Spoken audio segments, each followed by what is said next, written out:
Okay, everyone have a good weekend? Yeah? Anything fun happen? We are talking all things Star Wars Celebration today. Oh my god, we have announcements, we have excitement, we got new Star Wars movies! Wes, punch it!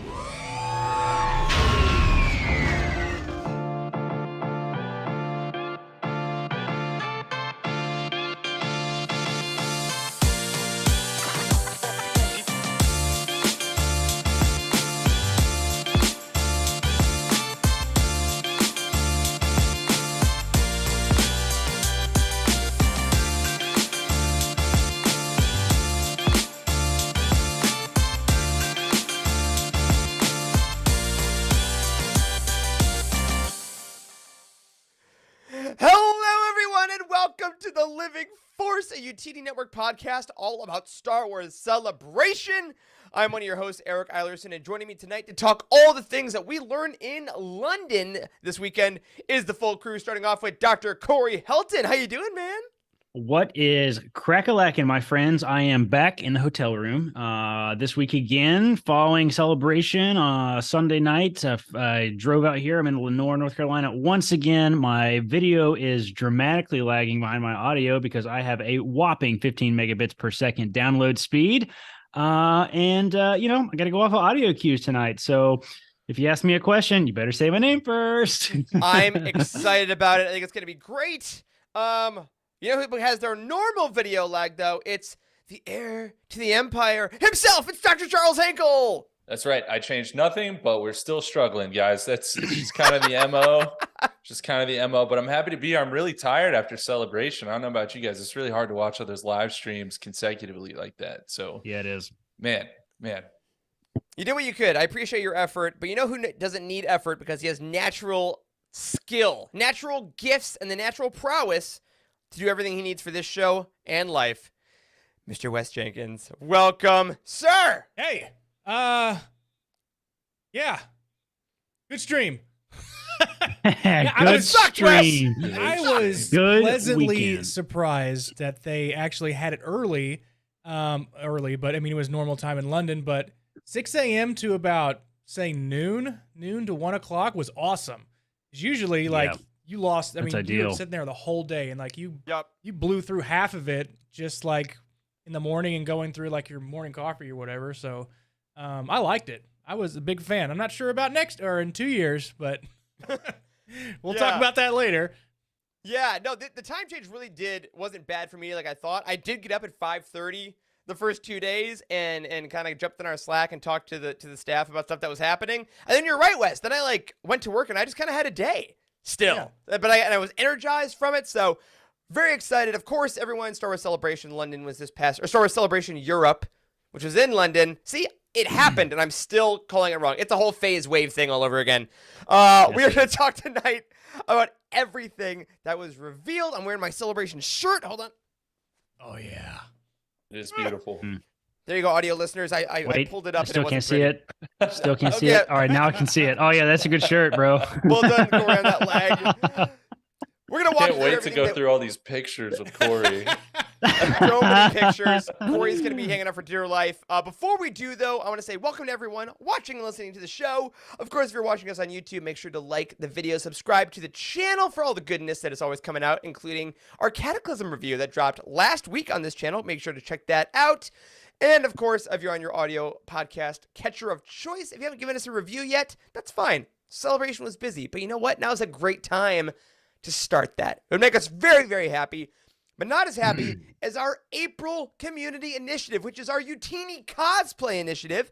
Make sure you go to the Youtini Cosplay Discord channel or tag your photos with hashtag Youtini Cosplay.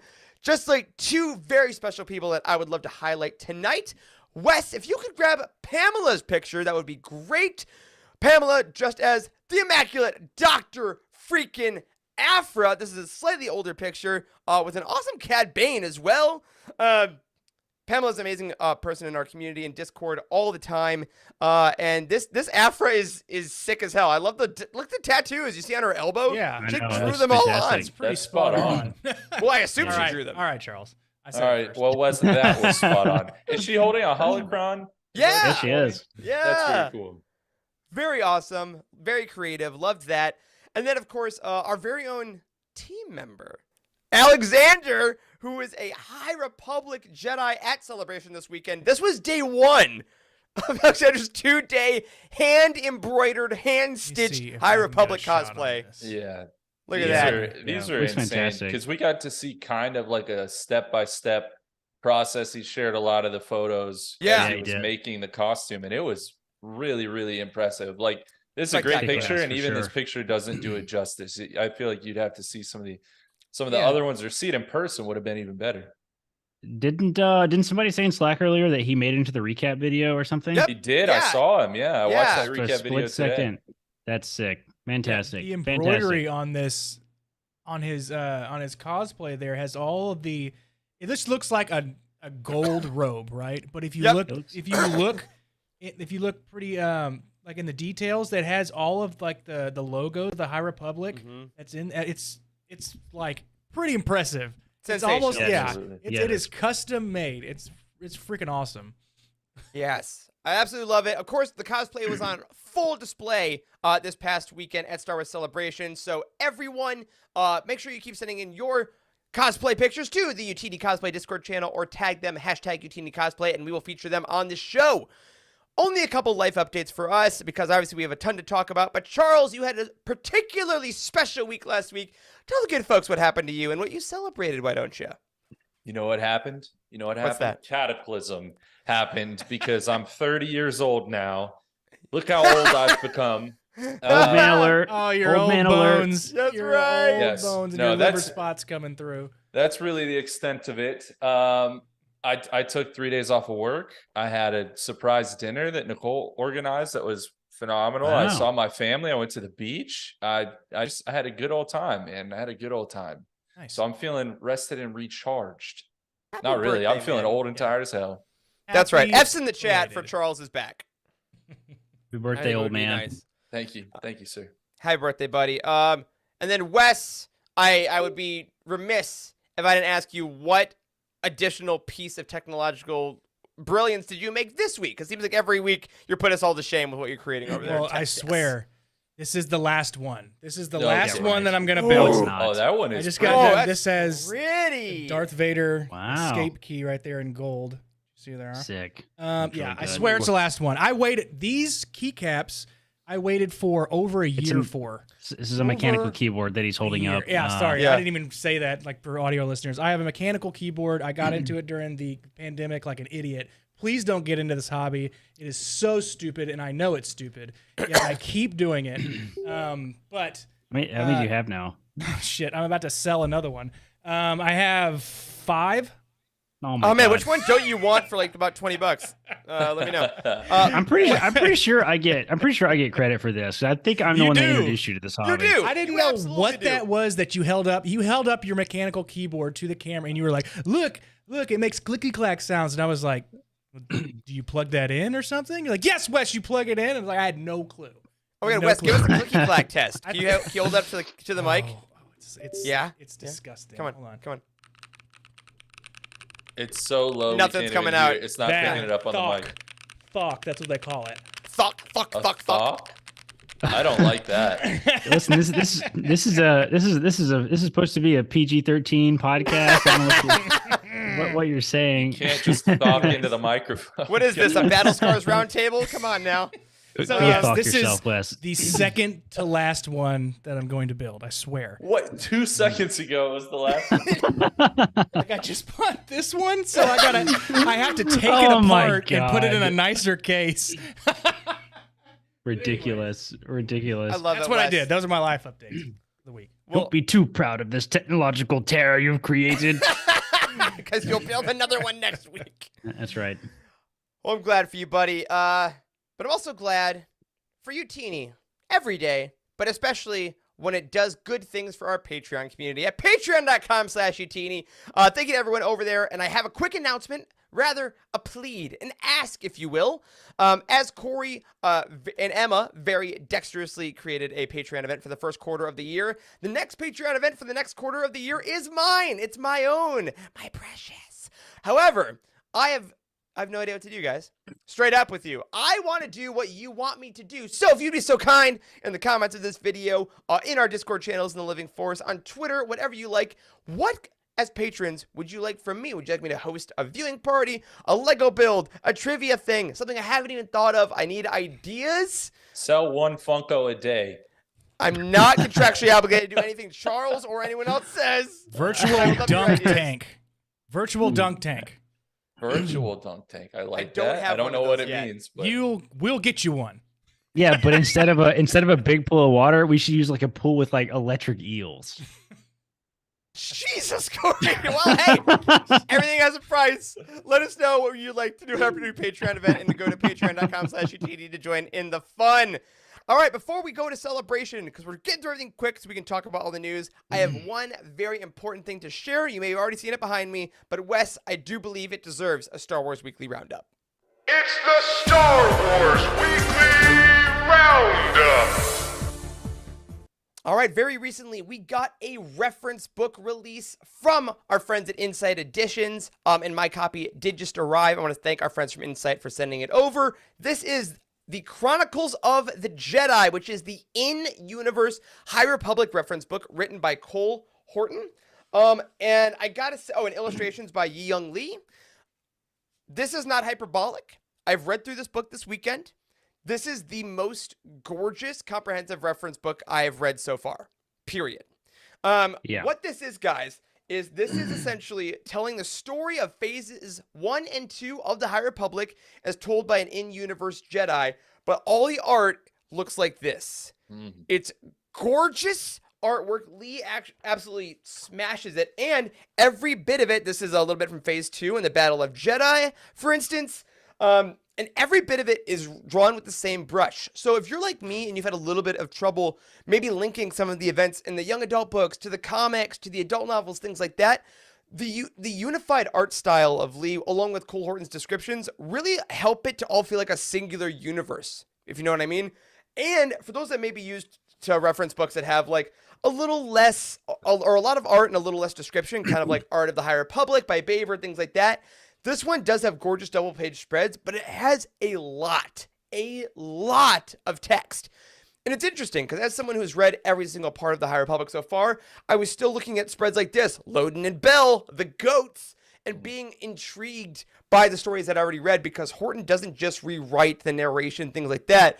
He really treats it as a living history and a living document, which could be cheesy, but his skill with writing actually makes it severely intriguing. And if you are like me and you've read a couple books since the end of phase 1 and you don't remember everything in phase 1, this is a fantastic recap guide. Obviously, people like us at Youtini will be recapping the phases as we get to phase 3 later on in the year, but I would highly, highly, highly recommend picking this up, not only because it's gorgeous. I mean, this is like a pseudo leather-bound grab here, but it's also just a really nice, compact way to re-experience the events in a whole new way. So I love a lot of the Star Wars reference books. 10 out of 10. It is out now. Lando in the chat, great question. Does this have spoilers for the second half of phase 2? Ooh. This has spoilers through the end of the Battle of Jeddah and through the end of Charles Soule's The Blade. Nice. So if you haven't finished the Blade comic, do that. It's great. It has finished by now, by the time of this release. It does have spoilers for that. It has slight spoilers for, I don't even think Cataclysm had the spoilers that I read there. It's mostly phase 1 spoilers. Like our favorite scene in The Rising Storm, anyone? Nice. Getting a Riding double the page dragon. spread here. Nice. So yeah, overall, I can always recommend, if you're a collector of the reference books, to grab the art, to grab. If not, if you've never read a reference book before, I would say pick this up. Nice. That's what I got. Yeah. That's my highest recommendation. I was excited for this one, but I was truly blown away by the simple quality of it. Well done. Yeah, Yeah, if I anything, if anything, it catches you up, right? Because I'm sure, Yes. as a lot of people have read the books, but they only read them once, and they, Yep. That's right. A lot of finer books. details are still in there, but you need a refresher. And Yeah. if you have a lot of walnuts lying around, that book looks like I can crack shit out of them. Absolutely. A utilitarian need. Thank you, Wes, for obviously knowing what's going on. I bought this book actually. It's the first physical book I have purchased in like 2 years, I think. It's a great choice. Yeah, I bought it. I'm excited Yeah. to flip through this. I got here today, so I got the Amazon notification. It didn't come in time for me to take it on my trip, but that's okay. That's the thing is I stopped buying reference books, but I think I actually might get that one. Yeah, Charles, I need a just good come recap over. of phase one, especially as we're coming into Yeah. phase three, which we're going to talk about. Yeah. Yeah, it's going to be great. All right, so thank you to our friends at Insight. Insight continues to put out, I think, some of the most unique. They also put out like the lightsaber collection book that came out. They're going to do the High Republic lightsaber book. They do a lot of interesting projects. So absolutely love them, and I'm glad they're continuing to publish. All right, let's dive into it. This weekend, Star Wars Celebration Europe happened. It was massive. It was wild. We had some friends on the ground. Unfortunately, none of the four of us were able to go, but we followed along with everything. Before we do, huge shout out to our friends on the ground who were covering the whole celebration thing. Trevor, Frank, Carl, Alexander, Freddie. Everyone was giving us info back home, and the content team spearheaded by Emma and JG were putting together articles and coverage and live tweets going from like coast to coast, international place to the domestic U.S. It was a huge undertaking, and make sure you go to youtini.com to read the recaps of what happened. But if you'd like to hear what happened from our mouths, I guess that's your choice. Let's dive into day one, the Lucasfilm Showcase panel. Kind of the premiere panel every celebration. And we're going to do something a little uncouth here, guys. I wanted to go chronological through the announcements in the panel. I think that's better. I think it's a good format. But we're getting new Star Wars movies! Holy shit. 3 Holy movies shit. I don't think Never would've thought. No. I don't think this was not on my bingo card. None of these announcements from my bingo No. card. I cannot freaking believe it. Straight Well, up. I just Eric- cannot freaking believe it. Eric asked us, I think at the end of last week's show, like, are they going to announce a movie? Yeah. And I said no. We're like, no Said way. no. And No they way. did more than that. 3 movies, and the 3 movies. specifics are really exciting too, which I know we're about to get into. Yes. So we have 3 movies. We'll list them briefly, and then we'll tackle them one by one. So, there are 3 new Star Wars movies that got announced with directors attached, and one with a very prevalent star. The first movie that got announced is a Dawn of the Jedi era film directed by James Mangold, who recently directed Indiana Jones 5, also directed the movie Logan, the Wolverine film, Ford vs. Ferrari, a couple other great movies. We then had an Imperial Remnant / Mandoverse movie that's going to be directed by Dave Filoni, his live-action film debut. And then we had a new Jedi Order movie directed by Charmin Obaid-Chinoy of Miss Marvel fame, starring Jedi Master Daisy Ridley, returning as Rey to continue the saga. So, Mind blowing. Like, he- Genuinely mind blowing. I did not know that James Mangold directed Ford versus Ferrari. I literally watched that last week for the first I knew time. you were hung up on that as Yep. soon as Eric said it. I It's could see so it in your good. eyes. I know. I'm in my racing stage of life right now, and it was fantastic. I can't believe this. I think not only is this massive that we got just movie announcements in general, it's also 3 incredibly unique, out of left field projects. Like, Yep. I don't think that they could have announced anything to make me more happy. Like, this is perfect. Yes. We're going back to like Old Republic era, basically, right? Really pre-Old Republic, Yeah. honestly. Well, Wes, would you mind putting up the timeline graphic that I put Yes. in? Because the Old Republic was mentioned, Corey, as It now an was. official era on the timeline. It is. But we It's are an going before that to official Dawn era. of the Jedi. Yeah, we do already have it in progress on the team. The database team's already talked about it. We do need to add these new eras to our timeline, which is crazy to think about. Not only are we adding new eras, we're adding 3. So 3 new eras. crazy. Dawn of the Jedi is new too. This would be the Yes. furthest back we've ever gone in the timeline. 25,000 years, which is right around the time the Legends book took place. Yeah. If you listen to the Legends Look Back Roundtable, they recently did on that book. How timely! We didn't have an inside source, but And the that's title, funny. the title of the book is literally Dawn of the Jedi, is it not? Yeah. I know it I is. just want to know, will this bitch be a Jedi in the movie? Oh yeah, Remember that? that was that book, wasn't it? Yeah. Oh my god. But for our audio listeners, forgot a couple about things that. I wanted to mention here. On this timeline, if you haven't seen it, you know that all of the eras, both in the front of the books now and on our Youtini website, have a symbol, which is great. They have a circular symbol mostly. Then the High Republic has like the fanned out symbol. We now got the Old Republic has the symbol that is in the game, similar to one that you've seen before. And the Dawn of the Jedi symbol I really love because it is exactly that mural image on the floor in Octo in The Last Jedi with the original Jedi. That is exactly what this image is. So, Wow. I didn't know that. because of that, guys, James Mangold didn't say a lot, obviously, about the film, but did say this is going to be a, quote, biblical epic like the Ten Commandments and influenced by Ben-Hur. Oh, my God. That's wild. That's just wild. This is yeah. like this is maybe the most unique project I've ever heard that they've even Yes. pitched and for it to be a Star Wars film. I just can't believe it. Like Yep. A Prime Jedi, Jacob, Ben-Hur, thank what you, a Prime hell Jedi. of a inspiration. Like seriously. Mhm. Thank you, Giant Head Corey. Talking about Dawn of the Jedi, it makes me want to read the Legends book now to see how accurate or how similar those books will be. Not saying that they will, but some kind of reference point would be neat. And I was talking about this with my girlfriend Bethany, and I was like, there's two different eras now, or two different eras. So New Jedi Order, Dawn of the Jedi. There was a book in Legends called Dawn of the Jedi, but I think you need to read all of the New Jedi Order before we actually see this. And she was like, I think I can do that. And I was like, all right, you said it. New Jedi Order. She said Oh my it. god. It is really interesting though. They could have called these eras anything they wanted, and they very Exactly. specifically used Oh, yeah, they're honoring it. Legends terminology, which is not to Definitely. say that they're going to just make. But they don't the Old care about the Republic source video material, game. Charles. Yeah, I know. Those people are out there probably screaming, turning off this podcast as we speak. But I mean, that was I don't very care. conscious. I don't want them to That's a listen very to it. conscious decision, right? So, Yeah, for sure. I mean, I think they are going to be pulling elements from it. I've never read Dawn of the Jedi. I read a lot of the New Jedi Order. I played a lot of the Old Republic stuff and read a lot of those novels as well. So, I mean, I'm excited to see what they do pull in.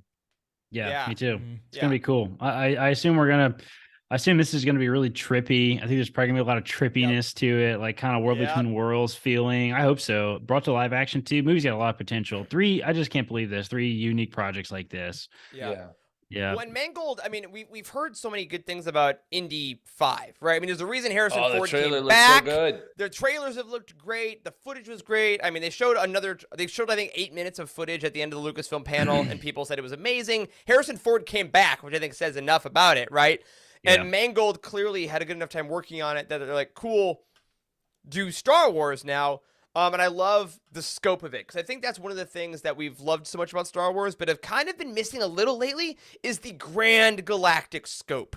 And when he's Agreed. talking epic, we want to go to the beginning of the Jedi. I can't wait for that. And then I think that's almost interestingly inversed with the second movie that got announced, which is the Imperial Remnant / Mandoverse finale movie directed by Filoni. Now, this was said, Filoni did a couple subsequent interviews and things like that this is kind of acting as possibly the end of the Mandoverse story arcs. This is kind of like the Avengers film. Because remember they said it was all going towards a TV event, we thought, but I think it sounds to me like now this is going to be the movie that is going to be the culmination of Mando, Ahsoka, Book of Boba Fett, etc. on a movie budget. That's so smart. Yeah. God, Directed by everybody's Dave so invested in Yes. all of these Disney TV series, Yep. and to get the payoff, you have to pay the ticket price to see it. I know. Oh, it's just an AMC It's- A-list reservation, Wes. It's fine. It's nothing to Well, me. what's interesting is I don't know if this is true. I just saw this on Twitter, but I saw a quote attributed has to to be true. Kathleen Kennedy that said this was I think it said 5 to 7 years down the road, and I was like, yeah. Oh, I Yeah. didn't see that. moly! Because again, I don't know if that's true, but if Your it mouth, is, Charles. does that mean they're keeping Mando going that whole time, or would it Or at just least this kind of hand universe? off the baton to Yeah. Ahsoka and these subsequent shows? I mean, Yeah. that really surprised me. Well, we had 2 years between seasons of Mando, so if they do Mando season 3 another 2 years, that 2 years then the movie conceptually could happen. I think it's interesting because we've been slightly cooler on this season of Mandalorian, and I think part of it is that we have started to really see the volumification of it. We've started to see kind of the smaller stakes of it, and I think what a great way to take this universe and explode it out. I mean, seeing the N1 flying around in Rogue One budget visuals, that sounds awesome. And Pedro Pascal might actually be on set. I'm still warm. I'm still warm on this season, man. Yeah, that is true. That's true. I don't want to put you in a box. But that's exciting.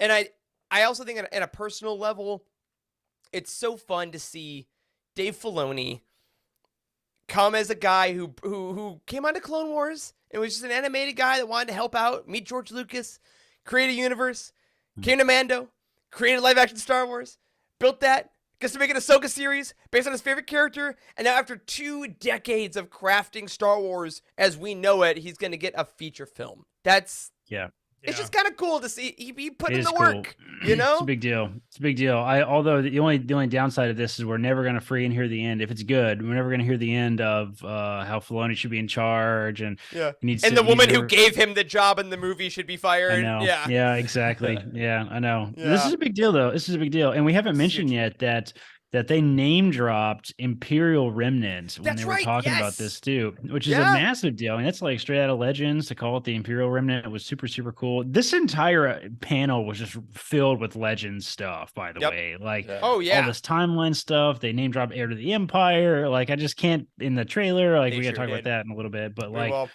yeah, Imperial Remnant is fantastic. I've seen a lot of like new stuff. Like, I saw a meme featuring Jag and Jaina from Legends on Instagram. Wow. Just casually. And I'm just like, are we going to see a massive resurgence of, this era of Legends lore has kind of been a little untouched because there's a lot of not amazing storytelling that happens in this era in Legends. So, but like, it'd be exciting to see it all come back into the limelight again, the way that Thrawn has.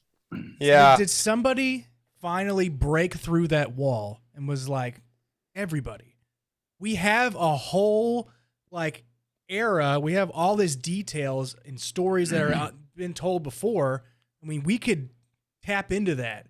It's already been told. We don't have to like make it from scratch. We have I think access. it's been happening. I think that's the thing. I think it has been too. It has I think been Mandalorian happening. was the test. Given it was the first live action show, but like it was a weird and unique and like individual thing, and here we are now. We're experimenting for real with the big budget stuff, which is what I was hoping was going to happen with the sequel trilogy, but they didn't want to take those risks, and these are massive risks. Like, this is like fantastic. Could be massive Grisk. Who knows? Oh, stop it. Eric. two chat comments that I want to highlight, and then Wes, I want you to introduce the last film, of course. Yes. Lando in the chat says, saw an interview with Filoni where he said the Battle of Coruscant from Revenge of the Sith was an inspiration for his movie. Ooh. So if that tells you anything, one of the best visual sequences in the history of Star Wars is your inspiration. The whole movie is one shot. Is that what it is? Dear God. It's a big winner. Back to one, everybody. I forgot my line. And then JG says, apparently rumor has it that season 4 of Mando has already been written, and this next film we're going to talk about is rumored to be the 2025 film, the next Star Wars film. Wes, it's your favorite character. It's what you've been asking for years now. How do you feel that Rey's back? Oh, it's Rey? I thought Snice Noodles was getting a movie. That's my No, favorite. they're getting it straight. We'll get to Snoodles. We'll get to Snoodles. Damn, Okay, that our was- celebration. Yes. That was fantastic. And my favorite character, Rey, has come back. Daisy Ridley came back on Rey the who? stage. Rey who Exactly. wins. Rey from nowhere. They're gonna reprise that. So the the new Jedi Order movies, directed by Sharmeen Obaid-Chinoy, starring Jedi Master Daisy Ridley, establishes the new Jedi Order symbol. And hey, there's been a lot of talk about this, and I've seen this on Twitter. I went and checked because I thought I had missed a certain person come out with Daisy Ridley, but I didn't. Is Finn coming back for this? John Boyega. Absolutely. For yes. I would put money on it. Disney No way they don't. has should. a lot of work to do if they get John Boyega back. I mean, Yep. I think so. I think they'll have to like acknowledge the fact that I don't know that anybody from the Star Wars franchise has talked as much shit as John Boyega has. Yeah. I saw some stuff on Reddit that Rightfully Harrison Ford did, but that was the old days. Yeah, right? no. Like, Boyega also called them out more so than talk shit. He was Yeah. like, I was told this, or I was implied this. I think they literally have to put in writing. First of all, Mr. Boyega, here's your bag of money. We have another bag in the truck. Just take the truck. Here's your bag of money. Also, we'll put in writing that you get a lightsaber in the first film. You can design it if you want, and then you're a Jedi. Like, literally give him the Finn story other than imply vaguely that he's Force sensitive. I mean, So- surely that's what they had to do with Daisy Ridley, right? Because she I bet also she said was John not had to come. particularly. Oh, That's that's the- actually you know what I a good mean? point. That's the thing is that if he does come back, I feel like he would come back more for Daisy and their Yeah. bond than for Disney. They You love know each what I other. mean? They really Yeah. do. True. But the That's story true.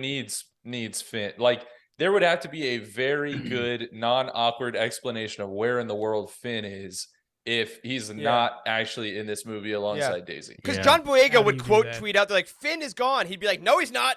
Yeah. I know. Like, can you imagine the backlash? That's So true. yeah, Oh. just like giving a timeline of this. So the new Jedi Order is happening 15 years after the Rise of Yep, Skywalker. That was right, what it is. yeah. Okay. So Man. which is That's a I mean, satisfying time jump, I have to say. I like Yes. it. I like it. So that No gives us training stuff. Like, yeah, Mr. Dad in the chat says, like, Finn is basically a Jedi Master. Like, 15 years of training. Like, they should Right. both be quite good at being Jedi. You know what I mean? Like, hell yeah. I want to see some prequel flipping. I want to Wes, see it. do you remember the CGI trailer with Satali Shan from the Old Republic where she catches the lightsaber? Yeah, I sure it's do, palms. Corey. with their hands. Yeah, dude, with their hands. Yeah, that's what I want to see. Freaking Oh my Daisy God. Ridley do. I did make a funny joke in Slack that I have to take credit for. Somebody said like, "What is she gonna call herself?" And I think I said, "She is Ray." Shit, I lost it. Ray shit. That's what we're gonna call it. Ray That's shit. terrible. Do not Ray- call her that. Ray Palpawalkatine or something like that. I don't know. Oh, Palpawalkatine. Wow. It's Wow. Ray. Yeah. If they left it Master Ray. as just Ray going into New Jedi Order and didn't say anything about the Palpatine part, I'm okay with it. I mean, Master No. Ray. People call it Yeah. Master Luke. That's like, fine, just yeah. go with it. Yeah. They honestly don't need to say anything really about don't. it. No, I think it's a great idea. It could be done well, actually. Though I think it has to be acknowledged in a way, in a way that can be redeemed. Like maybe even the way that like Princess Leia's story in Bloodline, right? With the way that all the politicians are kind of like holding it against sure. her, that she's Vader's daughter and all that kind of thing. That might be interesting to see how that That's kind of sure. played out. I like that idea. And then, Jacob. Oh, sorry. So like throughout it you put movies, New Jedi Order movies. So I'm may guessing. or may not be addition to the Yeah. movies, but there's these time jumps for this New Jedi Order. If there's a sequence of movies, Mm-hmm. you just see Rey, like she's straight up, but then over through these movies, she just starts her back starts humping like She gets Palpatine, old. and she's just So gets a looks black all rolled cloak. over like Palpatine. It's like I'm sorry, it's in the genes. Like your Right. back Yeah. just starts Right. rounding, and Then by the hands get all third movie, brittle. she's like, no. That's how the movie opens, and That's then it. the crawl starts with somehow Palpatine is returned. no. Oh god. I do think it's fun, The dead though. speak.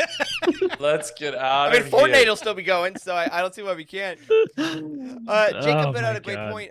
15 years is roughly the same amount of time between Return of the Jedi and the book Shadow of the Sith, and we saw how powerful Luke was in that book. So I think Yeah. that's a nice, Great book. comparison, Yeah. especially with her Mr. Force diadem, or what is it? Dyad, not diadem, whatever. Mr. Dad brings up a real good point too. He says he hopes they do proper pre-production and plan them out. That's my only ask, because it needs one writer. I don't care who the director is, but it needs one writer for the whole film, for the whole series, whatever they do. I mean, this is this is maybe the biggest opportunity Yep. that Star Wars has had since they've Easily. purchased the damn franchise. Yep. Like they could right a lot of wrongs. They could also royally mess it up, even worse, just for the record. Like, let's not put all of our eggs in one basket. But they got to try. But they got to try. Cautiously optimistic. This is really, really exciting. When they brought Daisy Ridley out on screen, I almost shit my pants. Like straight up. Yeah, like I was just like, Daisy's here. It's Daisy. It's Daisy. Daisy's here. Like, for doing what? Yeah, I couldn't believe it. I couldn't believe it. They were excited too. Let's also talk about the sort of elephant in the room in regards to like all the announcements this weekend, which we talked about a lot during Celebration. And there was a ton of talk on this about Twitter and everything about like they've canceled a lot of films in the last couple years. And it feels a little different, and everybody has been saying this. It feels a little different. She's so happy to bring an actor out on screen, attach a face to a project like this, and announce it at Celebration. It feels a little bit bigger than Rogue Squadron with a teaser trailer. It feels bigger than this. I mean, and those were announced at also investor meetings and Vanity Fair articles. Like, it's cliche to say, but you're totally right, Corey. Like, Star Wars Celebration is unlike anything else in the world. It's not you're saying, "Hi guys, invest in us. Here's what we're going to make for you." It's, "Hey fans, thanks for traveling across the world. Guess what Star Wars is creating? Aren't you excited?" That's what it is. Bringing Daisy out on stage is just I'm shocked. I cannot believe you could have held a gun to my head and I never would have guessed that this would have happened. Nope. Truly, not in a million years. I just can't believe that she's we just had this conversation like 3 months ago when we did our Rise of Skywalker revisit, and literally all of us were like, no, there's no freaking way they're ever going to come back. There's no way that John Boyega would ever agree after the way they treated him, or Daisy would ever come back after the way they treated her story. There's no way. Like it'll be a decade. Years, maybe 10 years. We said a decade, and it's freaking like 2 years from now. What in the hell? What in the hell? I might have said maybe 10 years. Yeah, I'm pretty sure that was I know. We're getting more lightsabers on screen because we're going to be building the academy. Like it's very exciting, and I mean, it feels good. And again, like you said, Corey, Kathleen Kennedy did get those questions on the carpet, and there were various news outlets there. Always interviewing a Variety, Collider, Entertainment Weekly, all these kind of things. And she did mention a bunch of times, like all these other projects, like the Kevin Feige project. She's like, it was talked about in an article, but we never fully said anything about it. Like she's like, all these things that happened, there was still something missing from them. This gets all the pieces.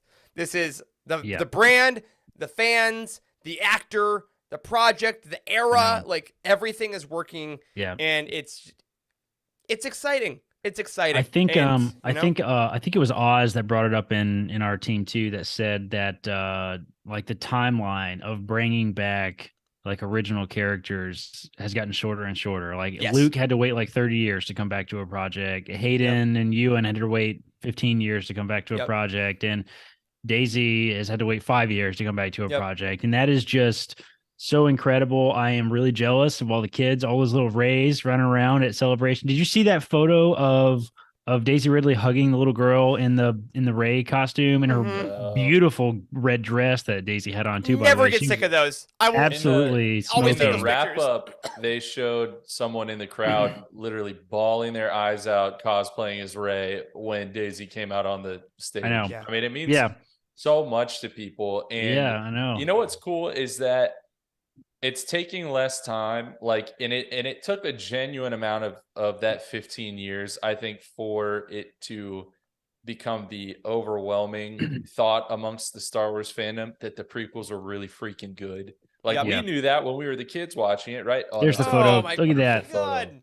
But it's taking less time now, like you're saying, Corey. And I think some of the creators are saying like, hey, we like these characters. You know what I mean? Yes. Like we don't need to wait for you guys to catch up. For the people that hate Rey for whatever reason, like they're standing behind that character, and I think that's cool, and I think that's important. Ooh, for reasons like this. Look at this picture. This is phenomenal. No one was. No one actually said that. No one said that. Right, everyone's being nice. All right, good. So, obviously, biggest news of the whole weekend there. But that wasn't all. Now, going backwards in time from that panel, a couple things that we knew about happening got further confirmed. my selfishly my most anticipated. It's very close with all of these, but I think it is the thing they started out with, which was Andor season 2, confirmed. They're still shooting. 2024 is when it'll premiere because they're gonna shoot till November this year, do about a year of post. So I'm guessing next fall.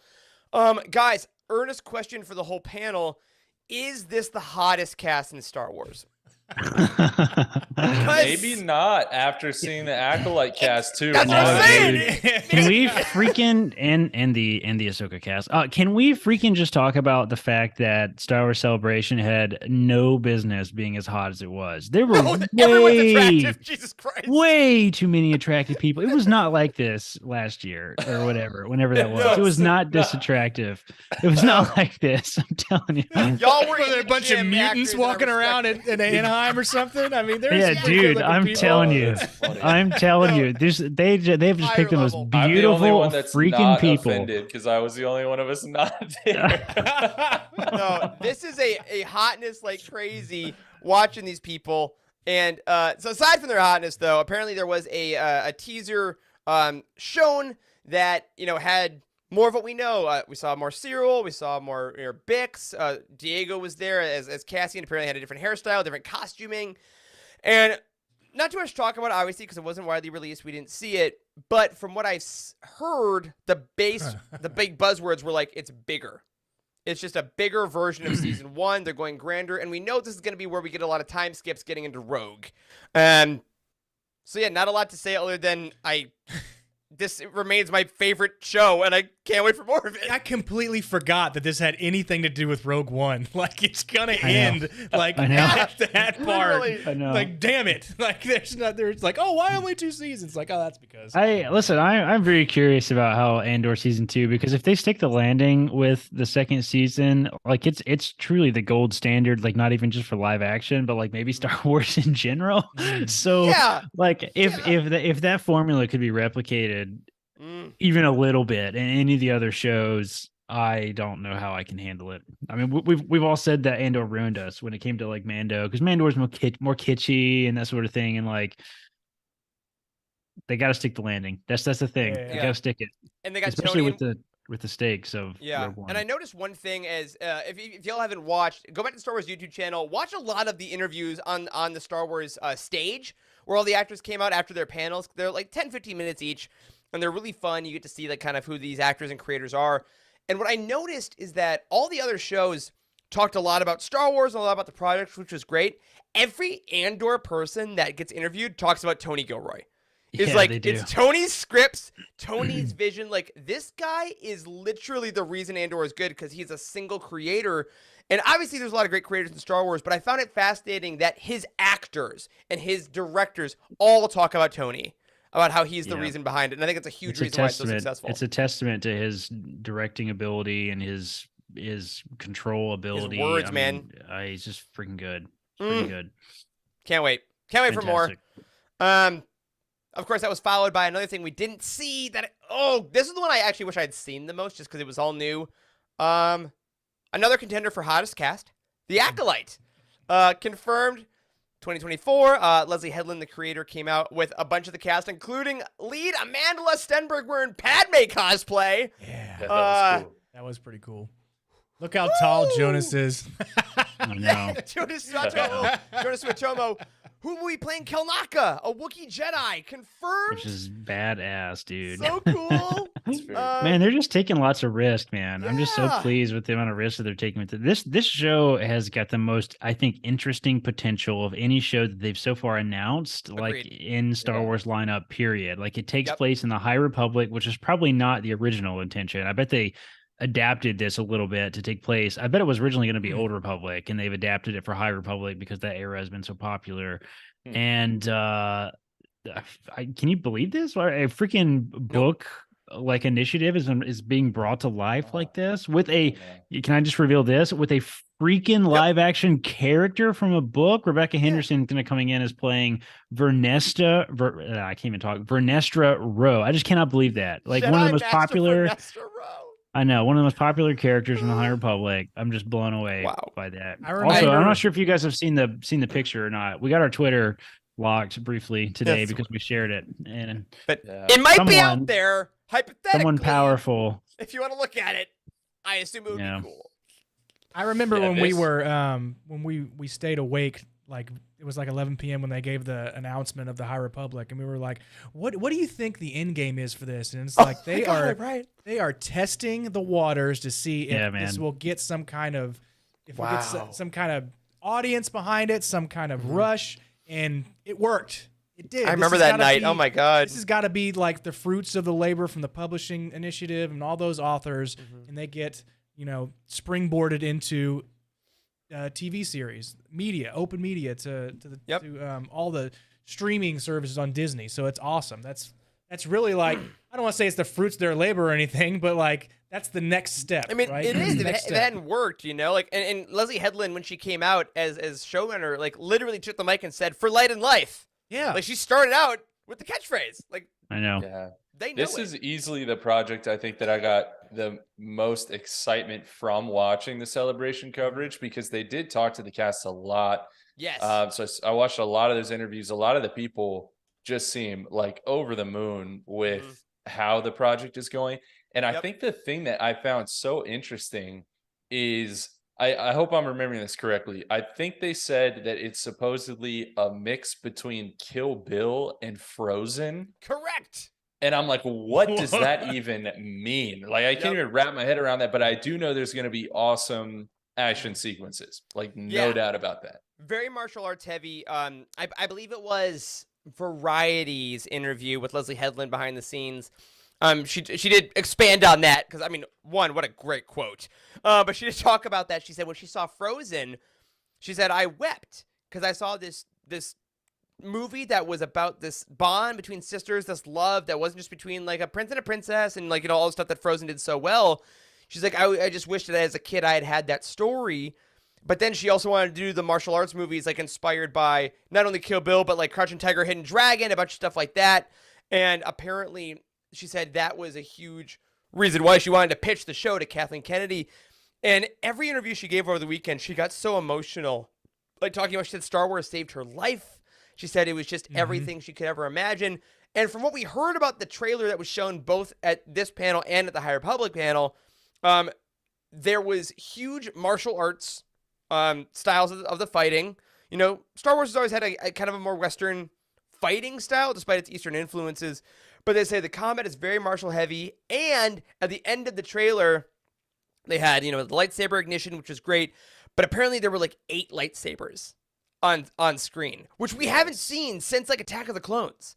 Like the last time we saw that many sabers and Jedi together was episode 2 in live action. And I think that's so exciting that after 20 years doing the multi lightsabers, doing all the battles, things like that, have so much potential. And I think we mentioned it, but this did get confirmed. It's coming out in 2024, which I think is fine. Another kind of general note about Celebration was that a lot of stuff is being spread out, which I think is fine. We're getting room to breathe. We're getting time between releases to enjoy them and languish in them. So, yeah, I agree, Charles. I think this has the potential to be just truly spectacular. And for any folks that haven't watched Russian Doll, the other show that Leslie Henlin did, we're in really, really good hands.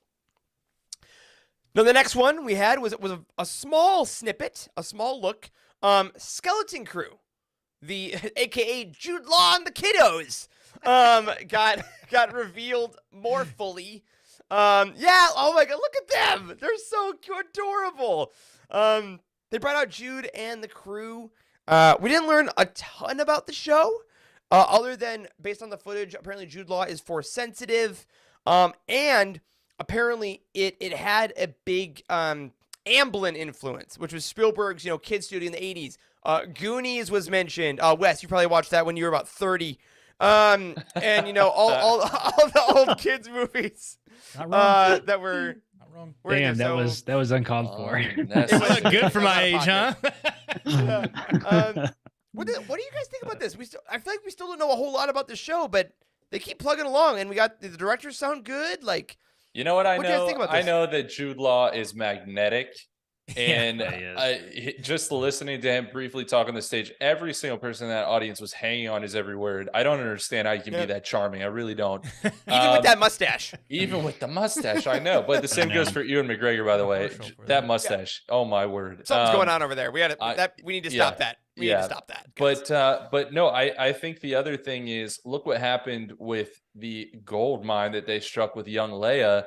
Can't remember her name, the actress's name right now. Vivian Lyra Blair. That's right. Vivian Lyra Blair. Thank you. So I mean, they know what they're doing, with these kid Yep. actors Great as point. well. So I mean, I'm also very excited for this. I just still haven't really wrapped my head around the full premise. So I'm looking either. forward to getting some footage. Yeah. Yeah. This project does seem like it kind of came out of nowhere for sure. Like, and I don't really know what the origin is necessarily. Like, I don't really get it yet, I guess. But I'm excited to see it. I wonder if this is gonna be one of those projects that's like a one and done thing, or if it has potential to grow and evolve. I don't know. Guess Yeah. we'll see. And there's no confirmed date for it yet, right? I don't Unlike believe these so. other I ones? think 2024 again. Like they're done shooting it, so it's conceivable that it could be really? by the end of this year. They're just in post right now. I know that I forgot when. But timeline did get, or sorry, shooting did finish. Sorry, I saw Mr. Dad asked when in the timeline it was set. I thank you, JG. Late 2023. Okay, that's right. So it is late this Oh, year. wow. Which also, as we know, late 2023 always has the possibility to become early That's 2024. Even more surprising than I feel like that there's no footage widely released. Yeah. I'm guessing we'll get it in the next couple months. And Mr. Dad, we do know where the timeline of the show is set. We do. I don't remember. Help me out, chat, in a second. But while we figure that out, kind of the main star, the Obi-Wan of the weekend, Yeah. I think is the next one. Ahsoka's coming. We started out with a publicly released, epic as hell trailer, where we saw dude. Rosario front and center with the date August 2023. And we got two major casting announcements, right? Mary Elizabeth Winstead, the worst kept secret ever, is playing Hera. That's right. Who would have thunk? Followed by the second worst kept secret ever, that Lars Mikkelsen is returning as Thrawn. I can't believe it. She said heir to the empire in the trailer. I nearly the first time this was actually the first time I really shit my pants during the Yep. during the panel. The second time was when they brought out Daisy Ridley on screen. But heir to the empire, I can't believe they said it. It looks like they're setting this all up to be like, is this what Dave Filoni's film is going to be? Is it going to be the final showdown between Thrawn and everybody else? Like, I hope they say all the titles. Like, wait, do you feel that? What? It's like a dark force rising. Like, Thrawn's did it. What did he do? He gave his last command. I hope that. Oh no! I know there's a couple of little story points that would fit very nicely into this that wouldn't really interrupt with a lot. Like the Katana fleet would be super fun to bring into this. wow. Like Isla Miri, put them in there. Give us the freaky salamanders. Yeah. I'm all for it, man. Like a lot of potential. He looks fantastic too, by the way. There's a lot of discourse online about the way Thrawn looks because the image of him has also leaked. If you haven't seen it already, you can go look it up. They haven't formally released it yet. And people are mixed feelings, I think, in a lot of ways, kind of the way that people felt about Cad Bane, I think, in Book of Boba Fett. Yep. Well, we we are- are And able to Rosario show the Dawson as picture. Ahsoka. We are able to show the picture of the back of his head. The back. Yeah, of we the should the head back of would his be head. Back of his fine. head. We can show the back of his head. People were like, before it was Oh. actually announced that it was Lars Mikkelsen, they were like comparing pictures of him online on Google, his ears. Brian like the Ward tilt did a of his great ears. job on Twitter. Shout out to Brian Ward. I think it was Laura from Force Toast Idea. He literally put in a video of him taking a picture and cropping and fitting the ears. Yeah, It was it was great. ridiculous. That's hilarious. And they were right. Yeah. But So- all these characters, you got to take a step back. Anything that you saw in animation, it's not going to look like what you saw in animation. I mean, the same goes for Sabine. The same goes for Hera. The same goes. Yep. Chopper is a 1-to-1. That was cool. Chopper. Oh, But, you mean the biggest war criminal in the history of Star Wars? Chopper? Exactly, exactly. But it was the same for Ahsoka when we first saw Ahsoka, and Yep. I mean, I think that actually Rosario looks great in this trailer. Yeah. So you're gonna get used to it. God. It's thrown. The voice is gonna match, which is like wonderful. Yeah, So literally, it's him. yeah, There's gonna be exactly. people that say he doesn't sound like Thrawn. I swear to God. It's I gonna be know. like, it's I know. the That's same exactly guy. what's gonna happen. I know.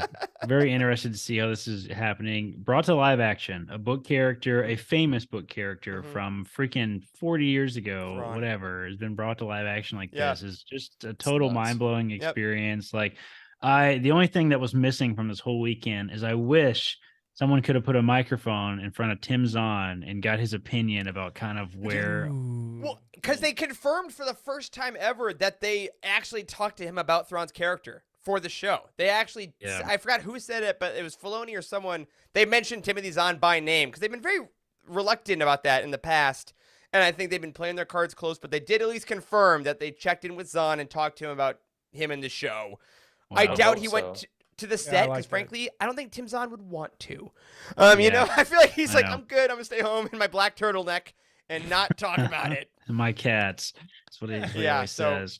I know. But what thrilled. about some of the other stuff that they showed in the trailer too? Like, I mean, the Sabine stuff Yeah. was incredible, but Yeah. actually on Lethal in that whatever that little know. Yep, structure we saw is, the I don't even know tower. what it is. Mhm. Yep. Yeah, the Sabine, this tower. We actress saw is Lothal. also Lothal's in a Lethal, movie. her talking Her this show. to cast- Ezra. Yep, It looked Ezra. like Yep. Yep, Yep. Lethal's big. There's this new Sith-like character. A couple new bad guy-looking couple. characters Yeah. with red and orange lightsabers. Yeah. Are pretty Oh, sick. we got names like, for them. We got names for them too. I didn't write them down, but we got names for them. And Yeah, we're not your Easter egg trailer digest sorry, type of y'all. guys. You know, Alex Damon's got us covered for that. You know, but That shuttle will be a Lego, by the way. It's confirmed already that in a leak that Ahsoka shuttle. So September Nice. 1st. Oh, Thank you nice. very much, Jacob. Thank you, Braylon and Shin. Braylon That's is Ray Winston, and Shin is his apprentice. that's right. A lot of good Oh, stuff. Ray Stevenson plays who's the Mandalorian that he plays in Gar Saxon. Gar He's the Saxon. voice So of Gar Saxon. when Yeah. he came out to the stage, there's like in the voice of Gar Saxon, and I like just stopped listening to anything else, and I was just like, Ray Stevenson is in the Ahsoka trailer. Is Gar Saxon some kind of Sith that we didn't know about? It's just like, no, you stop no listening to the situation. details, you idiot. And I was just like, Oh my funny. God, though. Oz had to point that out for me. I ruined it. Yeah. So yeah. Speaking of Funny. things, JG just pointed out, Filoni, the last names of Braylon and Shin are wolves from Norse mythology. Because of course Dave Filoni Yep. put in wolves. Hattie and Skull are their last names. Wow, that's Dave, fantastic. you know what? Great. Good for you. He commits to the bit. We've said this, we've said it already that Ahsoka has really big shoes to fill, like just massive expectations to fill, and the stakes are really, really high, and I am going to be incredibly cautiously optimistic about this project. I really hope that this is not the one that they use a low budget for, or don't Yeah. really work on all the direction for, or the writing is not just perfect for. Like, this cannot be a Book of Boba Fett. Like, as much as that was a fun show, whatever, but I want it to be epic. the stakes are too It's high. gonna be This has got to it's be gonna be a somewhere thin between. line to walk It though does. too, to Yeah. explain all these characters that you only know if you watch the animated series. I Like know. that's gonna be difficult, and I don't know. We're gonna have to see how they did it, because I was talking to my Yeah. dad right when I was home, Mhm. and it was the first day of celebration, and all this stuff was coming out, and I was like, "Oh yeah, and that's Sabine, and that's Hera," and he's like, "Who are all of these people?" And I was like, "Oh yeah, it's gonna take a few conversations, but You know what? Yeah. Kathleen Kennedy confirmed that this is happening for the films again, and I wish they do it for Ahsoka. They won't. Why can't we just have a crawl, guys? Just put in a crawl. Ooh. Like, would- Ahsoka Tano, former help Jedi, people. is looking for Ezra Bridger, a noted Jedi that ran from Lothal. Like, just yeah, do yeah." a crawl. Just do a Yeah. crawl. but they I won't. don't. They put a crawl in literally every freaking comic. Like I don't know why they can't That's just put it in the it's damn. so helpful. It's so helpful. Yeah, it is I still helpful. don't understand what's going on in the comics, but it's helpful Yeah. enough. That's right. Yeah, it is. I don't So, know yeah. why they don't do it. This would be a good opportunity to do it, but I don't see that 4 happening. months. To be honest, 4 months away, guys. I can't believe that. This cast, we haven't said this yet. This cast is also super hot. That's true. Yes, I'd be remiss. Extraordinarily hot. I will be remiss. The actress that plays Sabine, what's her name again? I can't remember. Natasha Louis Bordizzo. Yeah, something like that. Something like that. She came out on stage on the Star Wars stage, the Star Wars show stage, like shortly afterwards in this Mhm. gorgeous white dress, and I was like 14-year-old me is deep down in my head somewhere. He's deep down in there, and he was like It's not that far down. pretty far down. He's pretty far preaching. down. He's preaching. Exactly. Is like Yeah. Oh my God. Padme Look at them. versus. I mean, good God, this cast is Look at gorgeous. John and Dave aside from like these people are all gorgeous. Hi, we're also know. here. Exactly. Seriously.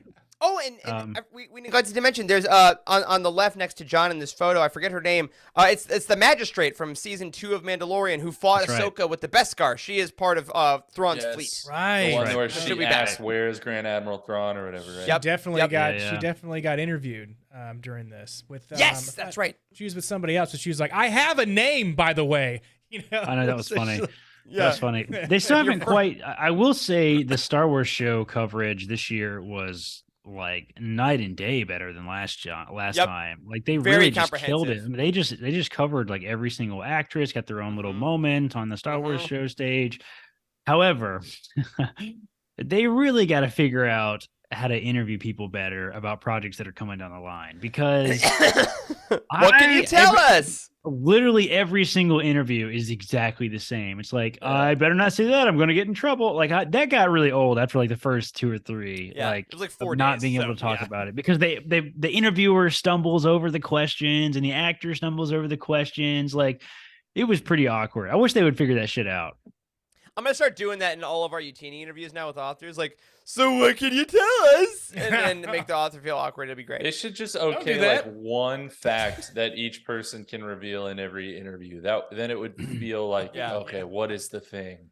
Yeah, Jared, that's the Uh, question that makes me vomit every time I hear somebody say What's that. it like being in Star Wars? What's it like? What's It's it cool. like being in They Star all say the Wars? same thing. They all said they cried when they found out. I mean, given this is what we would all do as well. Yeah, of course, it's you honest. know, but it's still Yeah. So has something more interesting. So to recap this one, because there's one other major panel that we're gonna go to that's obviously very important to our audience here and all y'all. Day 1, the first 2 hours of celebration, we got Dawn of the Jedi era film, Imperial Remnant Mandoverse film, New Jedi Order film starring Rey, Andor season 2 in 2024, The Acolyte in 2024, Skeleton Crew in 2023, Ahsoka in 2023. Footage, actors, directors, updates for all of them. Great way to start. Yeah, Great way to phenomenal way to start. start. The only other small complaint that I have, if I have Hit to it. have a complaint now about anything, You always do. I know, I always do. Balance. The criticism has to be balanced. Well, my head is really Tell us, big and giant head Corey. What do you? What's Giant your Corey. complaint? Balance that. Lay head. down, great head of the lake, Corey. I don't know. The other thing that I really wish about Celebration is I wish that they would break up this first panel of the day into multiple announcements. I really wish they would because like you get this gigantic hype train from the first day and then none of the other panels can even hold a candle to it after the fact. Like, Right. and this has happened I think the last 3 celebrations in a row Yep. where this first panel just gets bigger and bigger and bigger and like Yeah. like last time Mando had its own panel, right? Dave Filoni had their own thing, that Yeah. their whole And own Ahsoka thing had their was own panel separate. here. Right. That- They but did, still- but all the announcements happened here. They brought Yeah. all the cast out here, and I'm like, it makes it one hard on the people who don't win the lottery. Like Yeah. I was in that camp the first year I went to Celebration. I didn't win a single damn, Mhm. lottery, and that sucked. And also nothing just can live up to the hype. We were also jacked. They were like nothing could even kind of come close. I mean, Right. Yeah. the rest of the weekend- Well, close, I will say. films and TV. That's true. That's true. But close for okay. Here we go. JG, you know where we're going. You know us because we were on Zoom talking about this. Next up, of course, we have the High Republic panel. Awesome at last celebration. And even bigger at this celebration, what I liked about this was great. Kevin Scott was on Instagram Live saying, High Republic's going to have the most reveals of any panel. And we're like, okay, Kev, love you so much, friend of the show. Sure. He wasn't lying, y'all, because if you didn't watch it, let's break down everything that was announced at the High Republic panel. Starting off with our, I think after Path to Vengeance, our next High Republic book, which is the YA anthology Tales of Light and Life. This is the YA anthology where all of the High Republic creators are going to write a short story. It's going to take place across all different eras. And they announced all the titles of every story, the authors of every story, and the timeline of every story. And then one additional author, which we'll say at the end. So, to start off, you know what? We're going to do a little round robin. I'm springing this on you guys because I know you hate it. Charles, go through our let's do our first 3 stories that are going to be in Tales of Light and Life, starting with the Queen's Bloom. Okay, well, starting with The Queen's Bloom by Zoraida Cordova, which is apparently about Axel and the mother, as in the mother from The Path of the Open Hand. And Sigmund Freud stuff right there, I bet. Don't like that. And moving on. The next one is A Closed Fist Has No Claws by Tessa Gratton, and that is about Marta Rowe. And then the last one is The Call of Coruscant by Lydia Kang, which is featuring a new Jedi character post Starlight Beacon. So, I mean, that's essentially... Yeah, no, I'm not even gonna go there. But those are the first 3. Yep, all exciting. Wes, take the next 3. All right, next 3. Shield of the Jedi by George Mann, friend of the show. It's about Salandra Show, Rupert Natani during Rupert's trials. So I am not familiar with Rupert Natani. I am with Salandra Show. Ooh, So- great segue, because tomorrow on Youtini.com, my review for Quest for Planet X comes out. Rupert Natani features in that middle grade novel and Quest for the Hidden City. Okay, fantastic. Yep. This is kind of what the book looks like if y'all follow me Yeah, on there you YouTube. go. Next is The Wow. Lonely Traveler is Home by friend of the show, Daniel Jose Older, and it's going into Ram Jamaram. I'm very well versed in Ram Jamaram just because the name is great. It's so good. And then a Claudia Gray story, After the Fall. And that is a vessel crew post Starlight Beacon, 1 day, 1 week, and 1 month post destruction of Starlight Beacon. Should I have said that? Damn it. You nailed it. Yeah, I love that because the 3-story thing will be interesting. If you guys didn't watch the panel, I did get live stream. Claudia Gray had laryngitis, so she couldn't talk about it. So Mike Seglain had to answer all her questions. No So kidding. he was like describing her story. It was great. And in the last couple, we have The Force Provides by Justina Ireland, which is a Vernestra Rowe story, of course, with Justina. We have Light in the Darkness by Kevin Scott, which features, quote, Jedi Master Keeve Trennis after Starlight Beacon in her ship, which is named the Geos. He also let that slide. And did. then Charles Soule is writing All Jedi Walk Their Own Path, which is 2 stories. One is Bell and Loden, and one is Bell looking for Boryaga. So kind of very Bell focused. And then there was a little surprise. There's a 10th High Republic author being added. Alyssa Wong, who is the writer of Dr. Aphra, is coming up, and they are writing a Barnes & Noble exclusive story. So you can only get it in that edition, which is New Jedi and Crash Angwa, who's a character based on Alyssa Wong, and that takes place post Midnight Horizon. We just love it when they do those store exclusives, man. Oh, gotta buy both of them. Yeah. Yeah. So out of That's all funny. these, again, we don't know anything else about them. Any stories that are kind of jumping out at you guys, or any creators you can't wait to really dive into? Because there's some people here we haven't read in quite a while. Yeah, I mean, I'm always excited for the greats, Kevin Scott, Claudia Gray. I mean, like, Yeah. there's just so much good stuff happening here, and there's some interesting stuff. This 1 day, 1 week, 1 month thing is pretty clever. Yeah. You can tell that they're all excited about phase 3. You know, and the rest of the like phase two is blown by, I think, kind of maybe fortunately a little bit. Like, Mhm. so I'm just Sure. at least very exciting that to see folks kind of talking about characters that we already know and love. I think this is where the passion is for these stories. So exciting to see them continue these. Yeah, Absolutely. That's why I want to read the Charles Soule one, because we all love Bell and Loden and we all want to know what happened to Buryaga. Yep. So cannot wait for that one.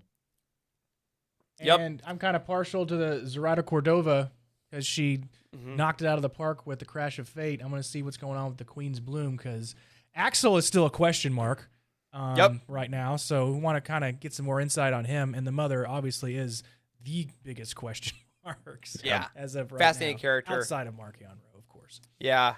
And I'll follow up by saying Shield of the Jedi with George Mann is probably one of my highest ones. Solandra Show is weirdly one of the characters that I've grown really attached to in phase 2. I think out of all the characters, she has kind of risen just based on how well she's written. I find her very Loden-esque as far as her mastery style with Rupert. And anytime we get to see the Jedi trials written, I think it's fun. Because they were talked about so hypothetically for so many years in Star Wars that when they're like, here's your trial, this is what you have to do, I'm always like, yeah, great, I like tests. Yeah, I like to exactly. watch them, you know what I mean? No, you don't. Yeah, I like To people watch taking tests. other people taking them. Yeah. So believe it or not, all those story reveals were like 5% of the panel. Because guess what? We also got Phase 3, Wave 1. We all kind of guessed this was going to happen. The next wave got revealed, and it's much more spread out than before. So Corey, if you would be so kind, go ahead and walk us through the first 3 books here in Phase 3, Wave 1. I know you're excited to say that again. Oh my God. I'm just not going to say that again because you already said it. Yeah. They did spread this out because we have books coming out all the way through like the end of this year to 2025, which is insane. Yeah. Oh, yeah, right. Yeah. For the whole, the whole phase. So Eye of Darkness by George Mann was announced as an adult novel coming out on November 4th, 2023. That's exciting. George Mann's getting an adult novel. Friend of the show, we did it! We did it, guys! Yeah, George Mann's doing an adult novel! Escape from Valo by Daniel Jose Older and Alyssa Wong is the middle grade novel coming out January 30th, 2024. And then lastly, Defy the Storm by Tessa Groton and Justina Ireland is the young adult novel coming out in March of 2024. So, man, 2 exciting. months between. Exactly. I'm all for that. A Yes. little Yeah. more time. Let us breathe in 2 between months the between projects. each book, guys. Look Yeah, at that. For sure. It's fantastic. Yeah. I also want to point out that George Mann's adult novel, I'm so excited for it because they asked him, what's it about, George? And he said it's about Markion Rowe. I see the Eye of Darkness, and he's like, Avar is there, Elzar is there, and then Michael Siglain literally cut him off in the panel. He He's freaked like, that's out. enough. Yeah. That's good. I know. There's yet another panel suffering from the don't reveal too much problem. Yeah. But Avar like, Chris just back give in them books. notes. Yeah, I'm Avar Chris so- back in books is a main big crew. freaking deal. That was all over the internet. Yeah. People were yelling about Avar Chris. So excited about that for sure. Yeah. And I like Valo coming back from the Rising Storm is really fun. A lot of co-written books here with DJO and Alyssa Wong and Tessa Gratton, Justina Ireland. A lot of Storm stuff, a lot of Nile-centric stuff. And again, like you said, Corey, like Phase 2 is kind of past. We did our thing. Every announcement that came up about the Nile, I'm like, oh, right. I love this. I'm very excited to get back to these guys. So that was great. And then, surprisingly, they were like, you know what? Let's just give you the rest of the entire of Phase 3. All of Phase 3, they're announcing, thank you guys, by the way. Thank you. We wanted that. Yes.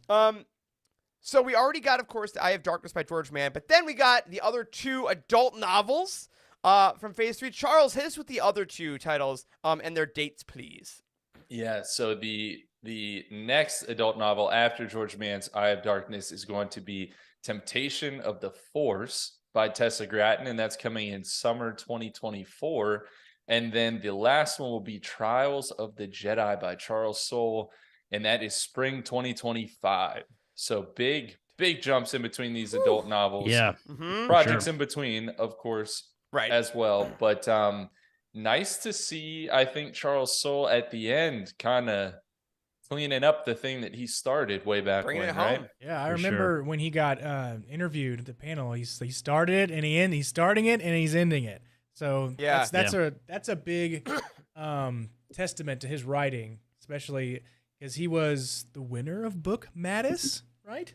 He was a Book Madness winner, Charles Soule. Oh my God! Can we see talk what about you that? did We have to, Yeah. we should talk about this. Well, Yeah. It's let's. Is it time yet, or are we gonna wait? We'll for a hit it at minute? the end. We'll hit it at the All end. right. Little All right, stick sounds around. good. Sounds good. But yeah, I loved also the mirroring aspect of the titles with that. Obviously, Mhm. so Tessa Gratton, co-writing Path of Deceit, co-writing Defy the Storm, and then singularly writing Temptation to the Force. Really great. Excited to see what she does in the adult space. But with Trials of the Jedi, I love that because that's what the third phase is called. There was Light of the Right. Jedi, Quest of the Jedi, Trials of the Jedi. Literally, the first book that Charles Soule was called Light of the Jedi, Light the Initiative. And then the last book he writes is Trials of the Jedi, Light the Initiative. And I think it's just very poetic, like George said, right? It's poetry, it rhymes, and him kind of going back to the well is going to be great. He did make a joke that Trials is his legal background, and they're all going to open a law firm. So we'll see if that's what it turns out being. But yeah, as someone who's gotten really into Charles Soule's other non-Star Wars fiction writing since Light of the Jedi, I'm very stoked for him to be back.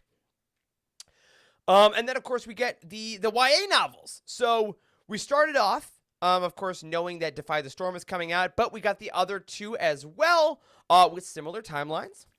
So the next one, after Defy the Storm by Tessa Gratton and Justina Ireland, is going to be Tears of the Nameless by George Mann, getting a YA in fall 2024. And then we end, not Into the Dark, but Into the Light by Claudia Gray, spring 2025. So again, mirroring the first phase exactly. Just a great call. Just a great call. I think it's really fun, them kind of telegraphing their end like this. Tears of the Nameless. That's I know. That's a pretty They introduced that hilariously too. They're like, "What can you tell us about it?" He's like, "Well, there's gonna be nameless, and they may cry." Perhaps. Could be. They may cry. That was like fantastic. they use the tears of the Nameless for their special powers, much like the Yes. much like the Yeah. kids that eat those weird eggs that make them jump higher and run faster. Oh, Padawan. Oh, yeah, Jared makes a great point. I really do like, so far, we'll get to the middle grade as well. The titles in Phase 3, I think they're just good titles. Good Yeah, title. Just straight up. fantastic. Like, Fantastic. you know, That was an the titles an for Phase 2 excellent, are fine, excellent, but excellent pull there, Wes. Nobody acknowledged that. I like it. I like you, Wes.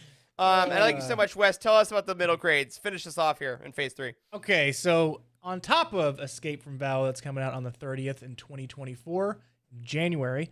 Next is Beware the Nameless. So not Tears, but Beware the Nameless, because they're so upset that they got their tears stolen. They're This one's sensitive. by Don't make them You cry. cracked it, Wes. You cracked it. Beware the Nameless by Zoraida Cordova, coming out in summer of 2024. And A Valiant Vow. Say that 3 times fast by Justina Ireland. No, that's not part of this title. A Valiant That's the Vow, byline. coming out in spring 2025. Sweet. Excellent. I love that there's time. Like I Yeah, for feel sure. like we're a contradictory show where we're like, where's all the Star Wars? And then it's like, there's too much Star Yeah. Wars. Give me I an know. extra week. Read, Yeah. please.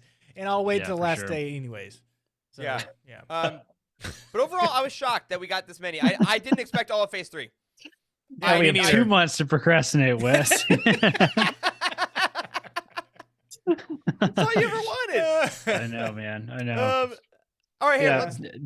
the publishing panel was this weekend too, and we were all shocked that not a single damn thing was announced. during Not the a damn publishing thing. panel. Right, yeah. Not a single thing. That was so weird. Everybody was sitting on bated breath, waiting for that to happen, and nothing happened. Yeah. Nothing happened. Here, based on absolutely nothing, out of we had all of Phase 3 in front of us right now. Of course, they did mention there's no audio dramas, there's no limited series. We did find out Cavan's gonna write the Phase 3 comic. DJ O's gonna write the Young High Republic Adventures, as always. Yep. Out of what we got, what's your favorite? What's your most excited? What do you think might be the best? Just Dude, off Eye the of top of your head. Darkness. Eye of Darkness by George Mann, man. That's Damn it. absolutely I said man. I just Man. totally did. Man. By George Man. Can't wait for that. It's gonna be great. Yeah. Oh god, it's gonna be That's so up there. Trials of the Jedi is up there too. I mean, come on. Yeah. You're right. You're correct. Those are I think those are gonna be amazing. I'm gonna go Into the Light by Claudia Gray. Into the Dark famously wasn't one of my favorite books, but also when we talked to her, we remember that she had to like kind of almost restart the book at one point, which was interesting. But I think ending it, I mean, Claudia Gray can stick the landing very well, so I want to see where that goes. Yeah, Defy the Storm, just the title itself by Tessa Gratton and Justine Ireland, another young adult novel. Yeah, what does that mean? Defy the Storm. They tried to, go up against Marquion Rowe possibly, and his formidable foes might just actually get defeated in this one, and he rises again. I mean, there's been a couple books now where it's ended, and like in Marquion Rowe and what? It's been so long, and it's only been like 6 months since the last book that we've read. The Nile. Jeez, The Nile. The Nile. There you go. You got there. You made it. So yeah, I mean that's gonna be. I think that's gonna be a good one. So and that it's starting off the YA initiative for Phase 3. So that's absolutely. The one I'm excited about. That's a good point. JG brings up a good point that Michael Siglain said that there's a lot they haven't announced. Specifically, audio dramas have not been mentioned, which kind of implies that there are multiple, which is exciting. Yeah, I think we're still going to get a lot more of those. And then, of course, Jacob also mentions one thing I forgot to put in here. Behind the Occlusion Zone by Lydia Kang, those are going to be like the Star Wars Insider short stories. So they're continuing with those as well. Yeah. Lots of good stuff. Yes, Phase 3, Timothy, great question. Phase 3 is 1 year after Phase 1.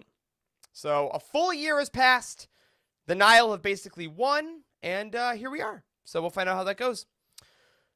All right. Last couple things that got announced, kind of rapid fire wise with Star Wars Celebration, and then we'll kind of wrap up here with what we found out at the end of Celebration.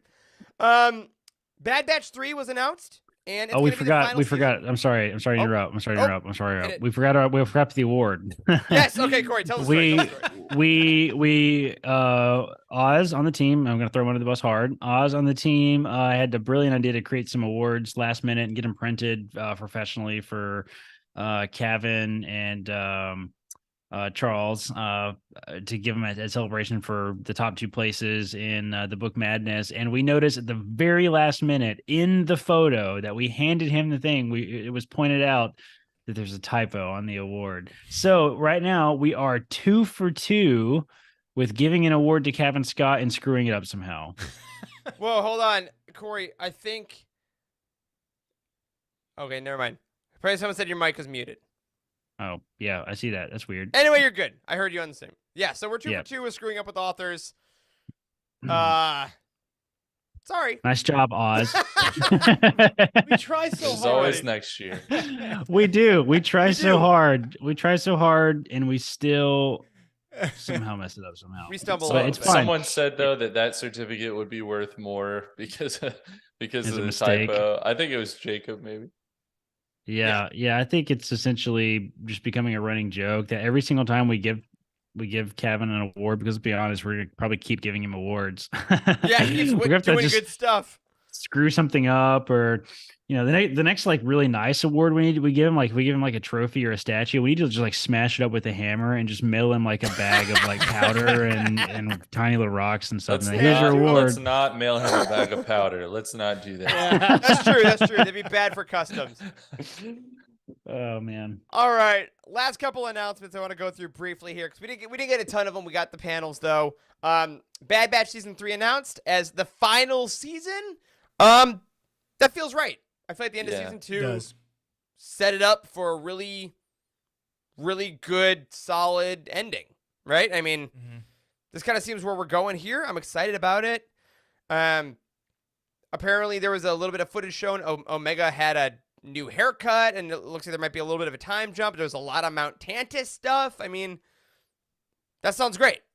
Yeah, it's fitting. It's fitting ending season 3. So Yeah, how much longer could they go? because We they're- like they're, ends. they're We picking like up. ends. They're going to eventually pick up at a time where we've already had the story my- told. So God, Jared. Yeah. Jesus Christ Go in ahead, the tell the audio chat. listeners what just happened. What?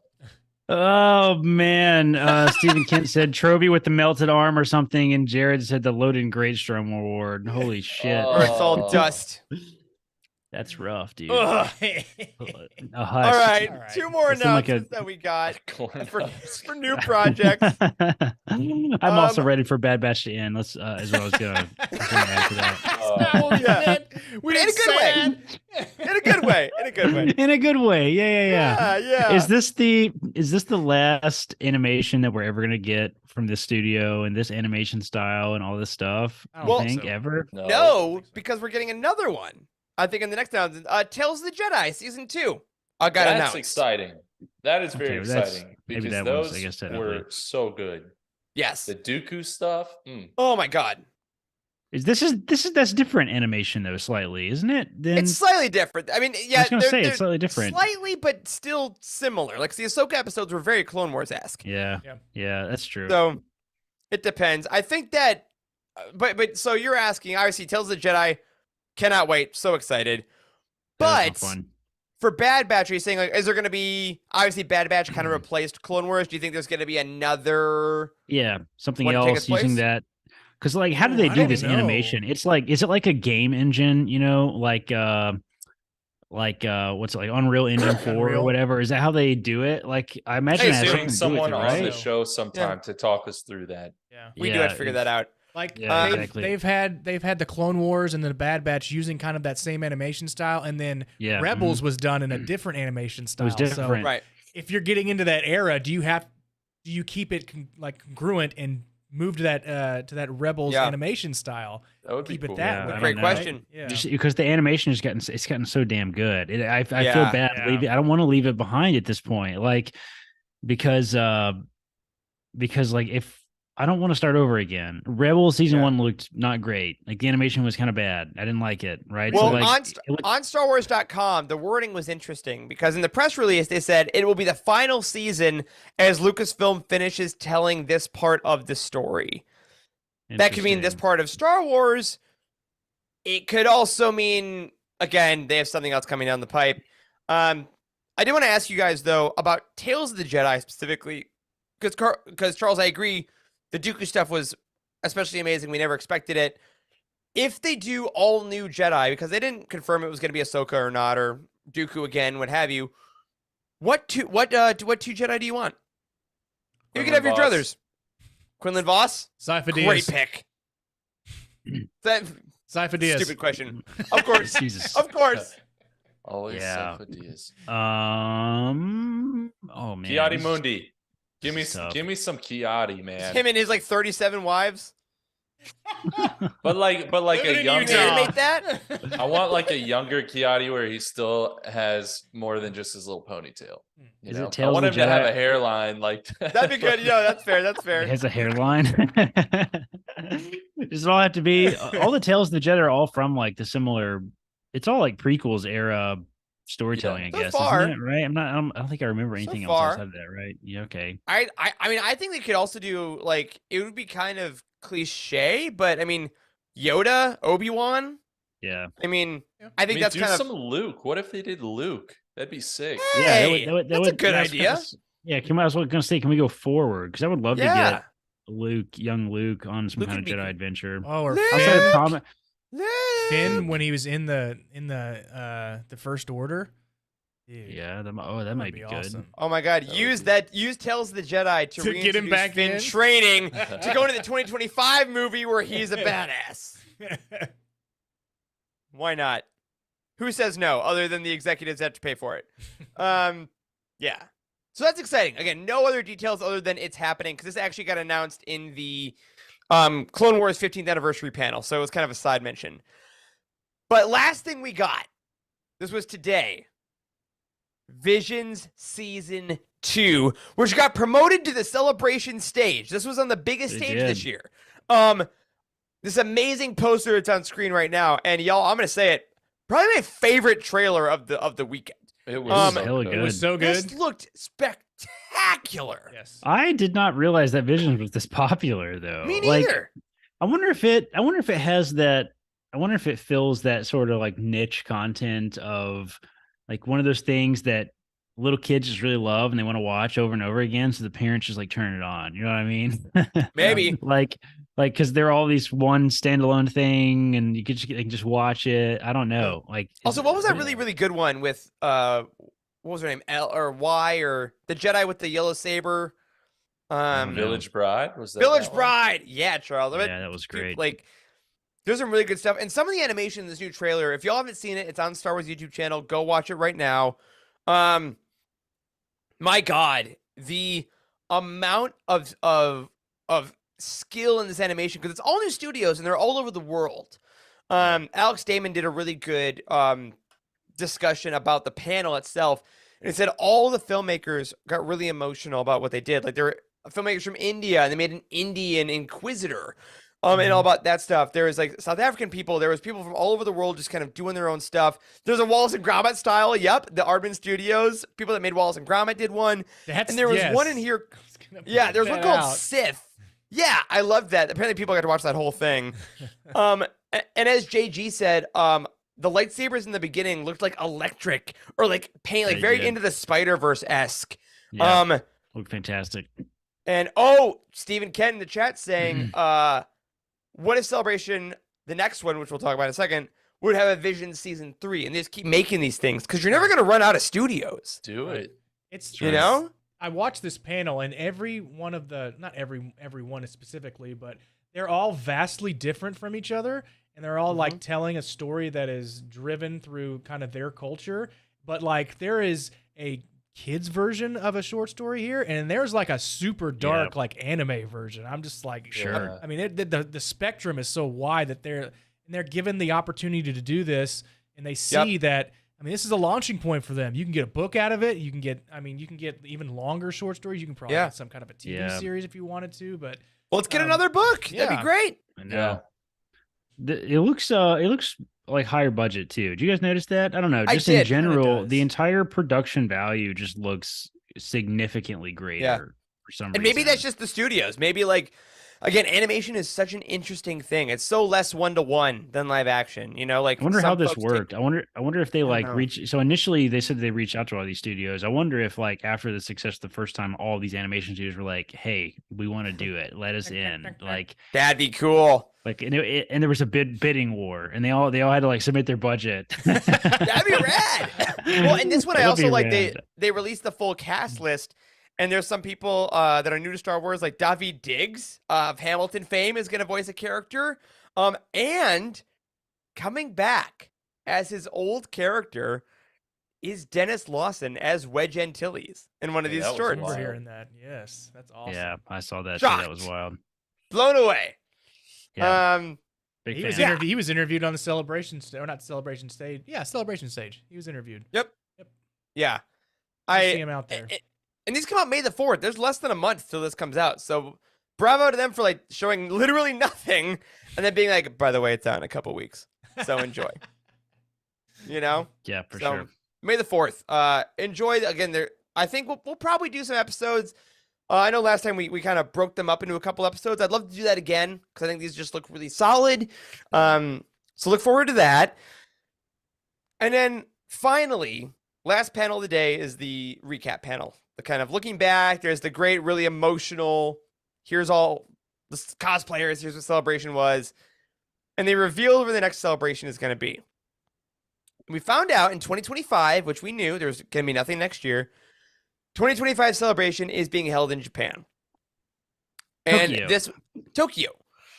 This was met with a wide variety of reactions. I'll admit myself, I'm gonna own myself on this show. I'm gonna be very transparent. I was very angry to start, and then I was very sad because I had been in my head hoping to go back to Orlando for 2025. Those have been the rumors, and I was like, ugh, I can't go. Me, Eric, USA bound, cannot go to Celebration probably. That being said, having the day to think about it and having my lovely Youtini staff to talk about this with, which I also recommend. If you don't have friends to talk out things that make you mad, get some. It really helps. This is If you don't great. pay somebody. Don't pay somebody. Yeah. No, go to therapy. But I think this is a great idea for obviously a huge section of Star Wars fans that haven't been able to go to celebrations. Like there are a ton of Asian Star Wars fans. Having it in Tokyo in 2025 is so massive. And I know there's a lot of you listening that are saving today, starting today, from the US to get to Tokyo. I might be one of you. I'm probably not. I'm 99% sure I'm not, but who knows? Maybe. But overall, I think we can all agree, guys, that like Star Wars is so global now more than ever. And despite the fact that we may not love that a lot of us probably can't go, what do you think about them dedicating kind of 2 outside the US celebrations in a row? I mean, for every person in the U.S. that can't go, there's someone in an Asian country that can go, or close to an Asian country. That's the other thing that we were brought up today. Because right. Youtini is a massively international team at this point. And we have 2 folks on our team, one in Hawaii and one in Australia. And both of those are in very close distance to Tokyo, right? Closer. So, yeah. Closer. Yeah, closer.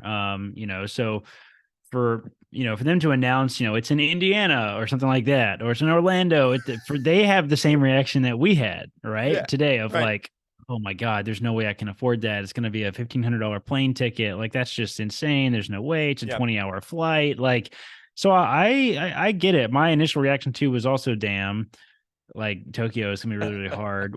we looked at that plane tickets. And, that was a great communal experience. $1,600 or something crazy.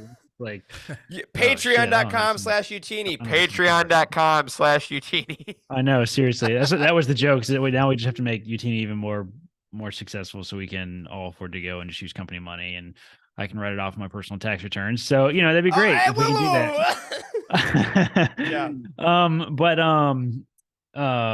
Dang, I lost my train of thought. We have a lot of folks on the team that have military experience and have all spent a lot of time in Tokyo too, and have all said that Tokyo is an amazing city to visit, and the culture there is fantastic, and people are really nice, and the convention center is fantastic. And once you actually get there, it's expensive to fly, but once you actually get there, the cost of living for your expenses for the trip is not like Anaheim. It's a lot cheaper. So Eric, you looked at a nice hotel across the street from the convention center. It was like $70 a night. So it was $77 right now. And let us all remember that as a community, because it will not be $77 when they open up the hotel block. But probably not. It'll be marked up some, but still, even if it was $100 a night or $150 a night, that's still significantly cheaper. Those London hotels were like $500 a night sometimes, like for certain rooms.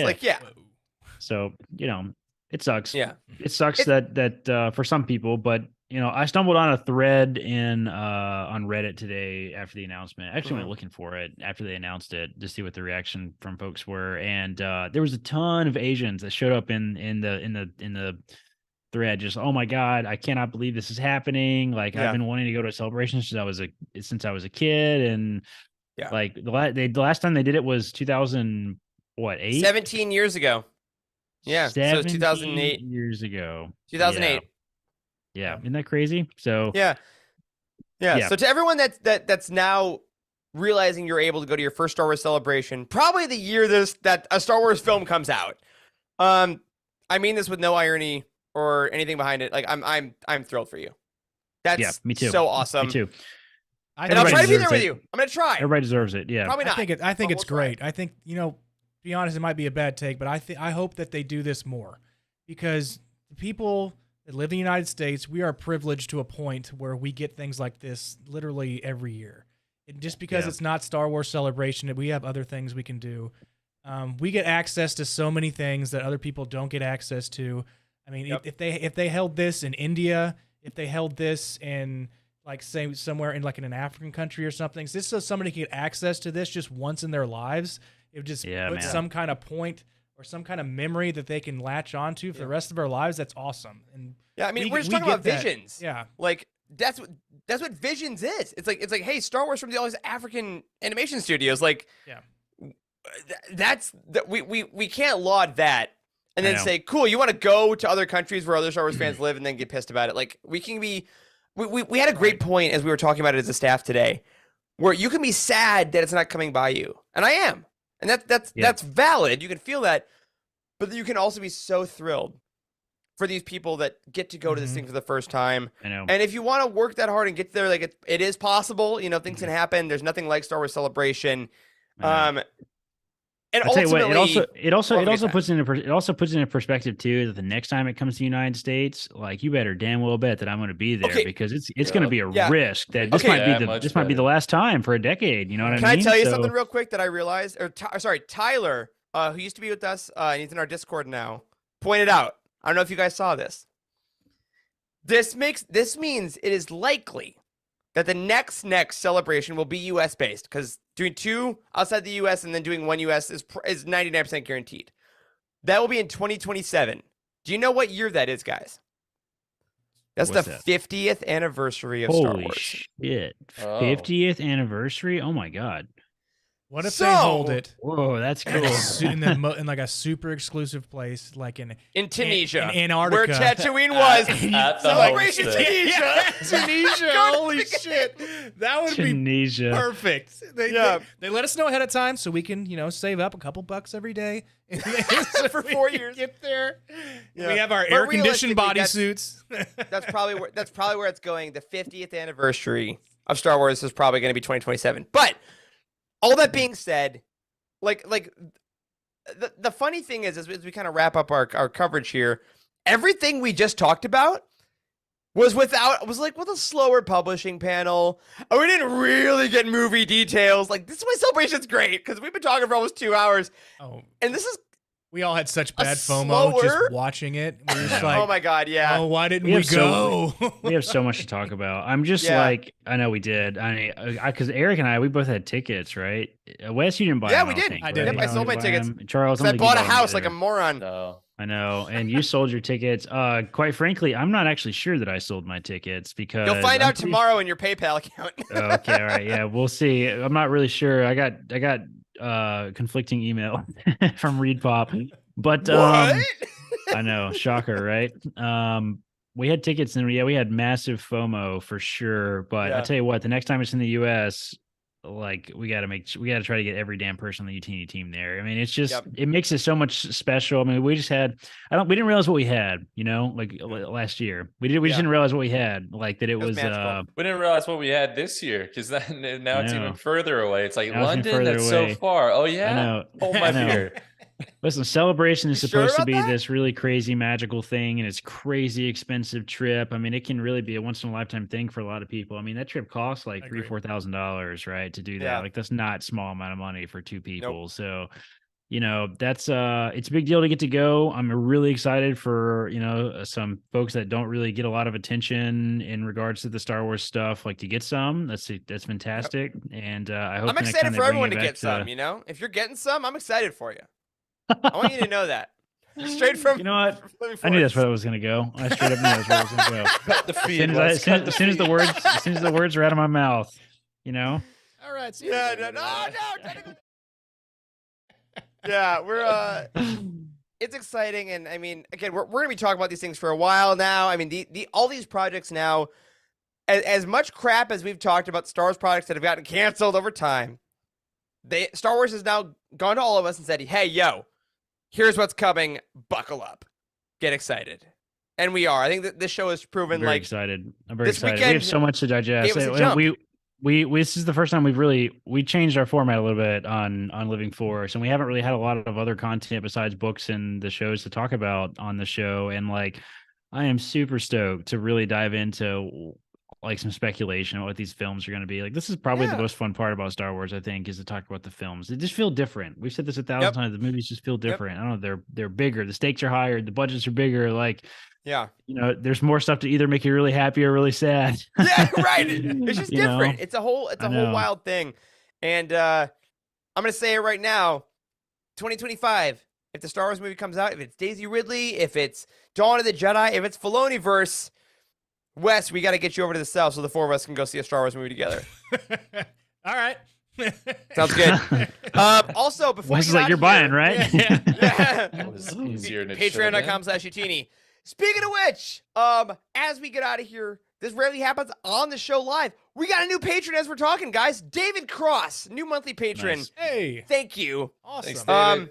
Hope you're watching and this nonsense made you happy because gosh, I gotta say, I think it's fair to say that the last little bit of Star Wars content has been good. We've had a good time chatting, but this 10 out of 10 excitement has been a little lacking in my own life. I think that I've had a good time, but watching Daisy Ridley on that stage and seeing Phase 3 High Republic titles come out and the Ahsoka cast, and like I'm just so jazzed, guys. One thing I'm so excited that we didn't mention was both Dave Filoni, who almost broke down into tears, just saying that whether you came in a cosplay or a t-shirt, it moved him almost to tears, just saying thank you for y'all just coming out here and supporting this.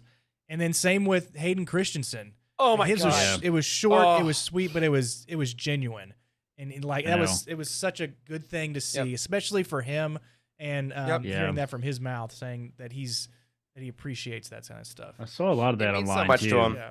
Saw a lot of that online too. People saying like Celebration makes you remember that like Star Wars is not all the hate that's online. Yeah. Like It's the why real it's- fans are not hateful, right? The real fans are fun and we're all in it and we all love it. And yeah, JG says it reinvigorated his passion. I'm like, that's just how Celebration always does it, man. Yeah. Like it just gets you so jacked up, even if you're watching from a distance on a YouTube channel. Like it's just it's not exciting. Star Wars Expo. It's not Star Wars Gathering. It's Star Wars Celebration.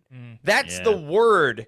Like, and that is the vibe of the whole weekend. And y'all, if you're having some tough times coming soon or in your life, like, go on the Star Wars YouTube channel, just watch some of these panels, watch the Anthony Daniels, Anthony Carboni, 27-minute funny, dude. Like, just roasting just each other. remember what these people are doing and how lucky we are to have this in our lives. And I think, as we get to our end here, this is what we all try to bring to you every Monday night. This is why we do it. Like, we love this thing, and we hope that when you watch our show, gosh, what an honor if we're able to give you 5% of the joy and love and passion you get from a Celebration panel, because we try to celebrate Star Wars every week, and my God, am I excited to celebrate all these products going forward. But what if they suck? Anyway, I hope they don't.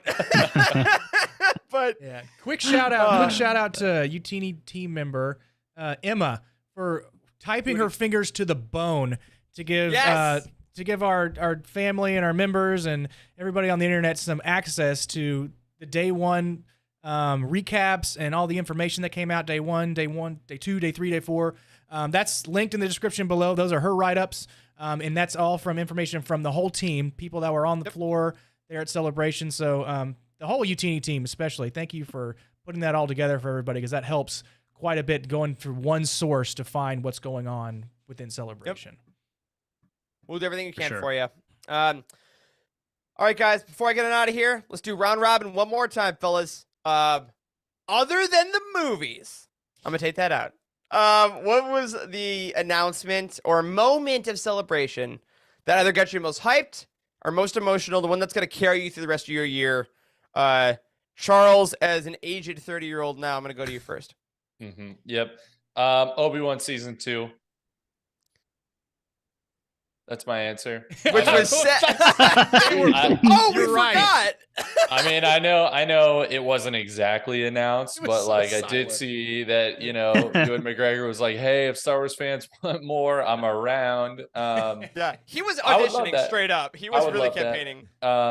No, but in all seriousness, I think maybe it's just like because it's the next thing coming, but that Visions trailer got me hyped, and Yeah, I for sure. enjoyed season one Absolutely. so much.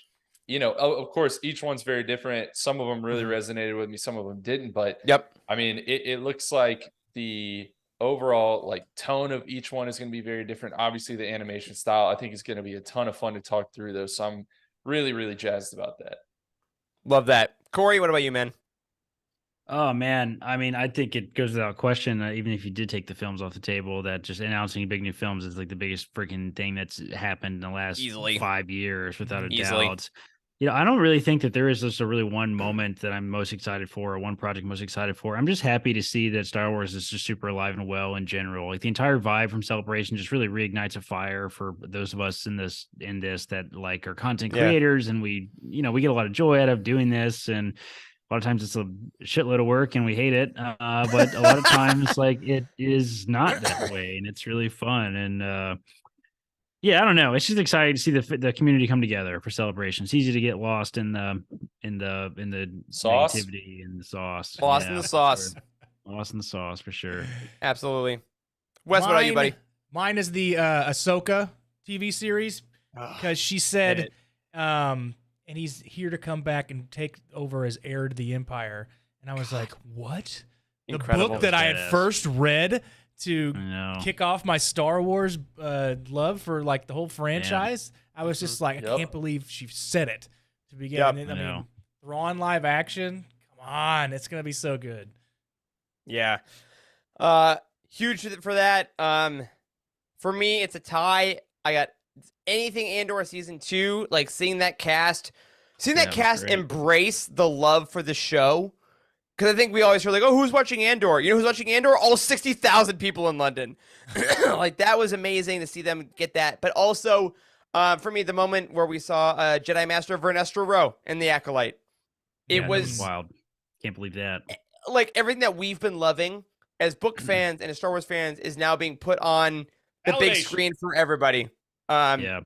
Yeah, that was we didn't incredible. we didn't talk about this at all. With the most immediate project that's coming is Jedi Survivor comes out in just a couple Oh weeks. my god, right? That last True. gameplay And, trailer where we he threw got a that- stormtrooper into a TIE fighter. Man, that was badass, dude. We got that gameplay trailer.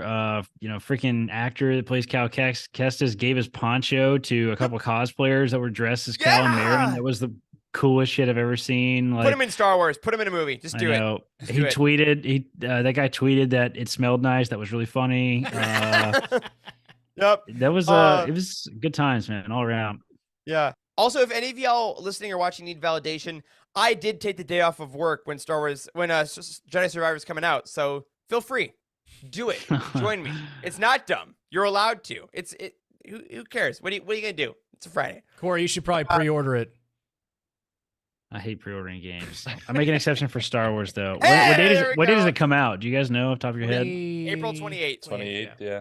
Oh, And if you shit, that pre-order the is deluxe, then you very get the Han soon. Solo jacket. You get the Luke victory jacket of Bespin or of Yavin. Sent to your house. It's tangible. Dude, that's You get to wear it. I'm coming off of that's my first day off after working for like a That is week. So See, I they am knew. The Force is with you. jacked for that, bro. All right, Playing in your baby. sim rig. Oh my god, dude! Listen, I play all my video games in my sim rig now. We'll talk about it. We'll have a show all about it. But everyone, first of all, just thank you. Thank you for tuning in. Thank you for listening. Go to youtini.com. Make sure you're caught up on all the coverage that you need. We're going to be keeping you up to date on everything with all these projects, but not tonight. Because, my friends, that'll do it for this week's episode of The Living Force. If you support us on Patreon, thank you so much. And a special thank you to Brian Dooley, Earl Q, Carl Sander, and Zach W. on our Jedi High Council, and James T., Ashley Ingalls, and Chris Carrizo on our Alliance High Command. You can find us on Twitter at Eric Eilerson, at Corey M. Helton, at C. Henkel, at Boss West, and at Living Force Pod.